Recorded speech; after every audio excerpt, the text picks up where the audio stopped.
Well, I thought I managed to dodge quite a lot of stuff, really. I dodged the Hatsune Miku craze. I dodged most of the Marvel craze. Transformer, I managed to dodge most of it. I'm only collecting only a few things that I particularly like.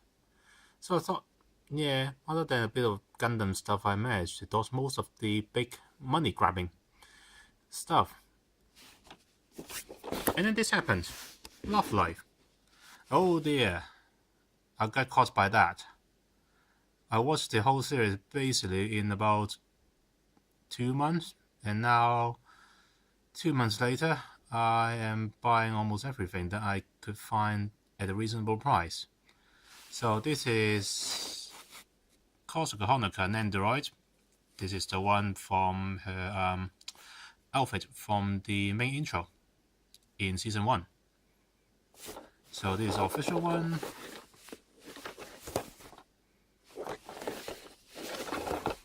Yeah, and also this is also my first venture into Nendoroid as well. Yeah. Go me.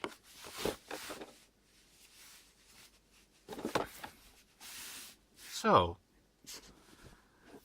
Kousaka Honoka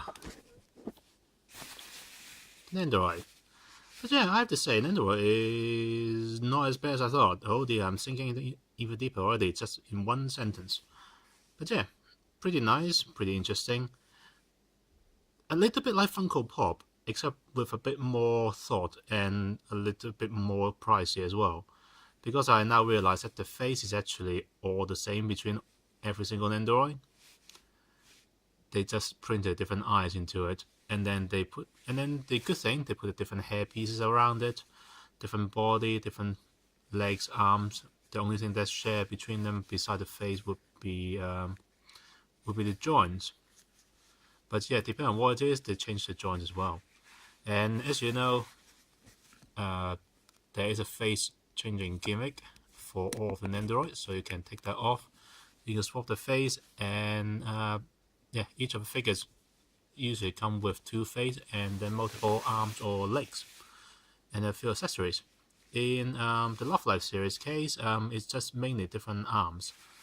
And I am a little bit surprised when I opened this one that the hand is actually a separate piece as well. So you can swap around not just the different arms, different shoulder angle. The shoulder angle is different arms, so you can have them straight or bent even further, depending on which one you have. And then you can use a different hand so that you can have them in different poses, like in this case, a pointing hand. There's also a open palm, and there is the closed fist designed to actually go onto the knee, onto the hip. Yeah, pretty nice. Little joints in there, in the neck, and 2 joints on the hip for the legs. Swivel on the waist. Yeah, not too bad. So this is quite interesting. Oh, and the hair does move. So yeah, so this is Kousaka Honoka. So moving on, here is Kousaka Honoka. This is a bootleg. It's actually a surprisingly good bootleg, other than the fact that the paint on the body is pretty poor.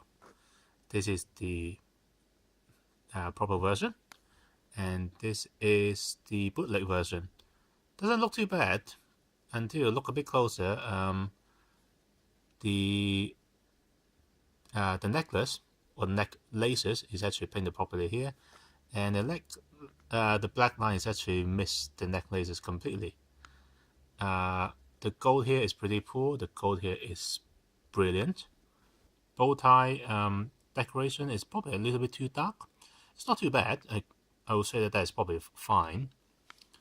The eyes is done surprisingly well. You can see that it's not as bright, so the print is probably a bit of a duplicate, so it doesn't look as good. It's still pretty reasonable. They painted the hair slightly different, so it's a bit darker. But overall, it's not too bad. Mainly is on the body, where the paint is not quite accurate in terms of the coloring and stuff. Yeah, you can see that the print for the skirt go all the way to the tip. Well, this one, sometimes hit or miss, sometimes it has gone over, sometimes it doesn't hit there. But yeah, if I am the first time seeing an Nendoroid, I would have thought that this is a proper one. And the reason that I would say that I will know this is not a proper one is because, well, other than there's some ping chipping here, is the fact that the head doesn't open. So you can actually swap the face. And the arm is actually one piece. It's solid one piece. So unlike that one, which has a joint here and a joint here, and they can be separate so you can swap them around, she doesn't have that. Which is a bit weird. And oh yes, there's no ways. It's stuck together. I think they're stuck together. Oh, and yeah, notice something interesting. That is a typical Figma joint. Well, not typical Figma joint, is an Nendoroid joint, but in a similar style. So it's a peg downward and peg upward, and then a disc in the middle. So that by rotating that, you can give her head a bit of tilt. In this case, it's tilting forward and backward. In this one, whoops, it doesn't have a joint. It's actually a ball joint that is permanently attached to the body, so it's molded as one piece. And the head has a socket for it to actually go in, so you can't pull the head off. Well, you probably can, but yeah, probably will rip the ball joint apart. So this is very weird for me, because I always think that Bootleg is always about replicating everything so that you don't have to design anything. I mean, maybe it's because doing all of the small pieces is going to be expensive. So they decided to not to do that and just trying to keep as many things molded together as possible. Yeah, and in fact, the standard version is around 25 to 30 pounds. It probably used to be 25 pounds, but yeah, I come in a bit too late. So it's now about 30 pounds, 35 pounds. This one is 9 pounds, UK pounds, and it came with two to actually have the alternative face. So yeah, in some way, if I'm not a big fan, I would have settled with this one. And to be honest, I'm a casual fan. I don't think I'm actually a big fan falling all over it yet. Just yet. So yeah, so this is Kousaka Honoka and Kousaka Honoka. And moving on, here is Kousaka Honoka. Yes. I basically got interested into all of this bootleg stuff as to what the hell is happening. So yeah, I originally bought her thinking that, okay, she's not as good as I thought. Let's see what else exists. So for slightly more expensive, I found this one, which is also a bootleg. And she is closer to the proper one. She has the face changing gimmick. A bit loose, but you can actually take the head off. You can actually take this apart to actually swap the face. It does come with a kind of a box with all of the pieces, so it does give you the alternative face.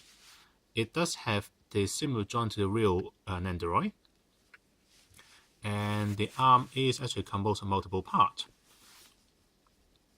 So you can see that it is composed of multiple parts. Again, the paint is not as nice as the original, but it is a little bit better. Much better than this one. And you can also see the coloring is a little bit closer as well to the real one. Still a bit off, in this case a little bit light. But yeah, as I was messing around with it, I realized something a bit weird about this one as well. And that is, you know what, let's compare it to the original one, to the proper one. I think the head is bigger. For some reason, this one, the head is actually bigger than the standard version. And I have no idea why. Once again, as I said before, Bootleg should be all about doing as little work as possible and then trying to get money out of people. So have you imagined that if someone managed to do a mold that's more or less correct to the original one, why don't you use exactly the same thing? Instead, they decided to change the head joint, which kind of makes sense. But now this one, with the face edge slightly bigger, it means that all of the fitting on the inside of the hair is actually changed in order to fit the bigger head. And I don't know why. I just don't get it as to what is happening with bootleg industry. Is it really actually that much more difficult to actually do a direct bootleg? It's actually a little bit easier to actually just mess around. I don't know. So anyway, here's Kousaka Honoka, and Kousaka Honoka.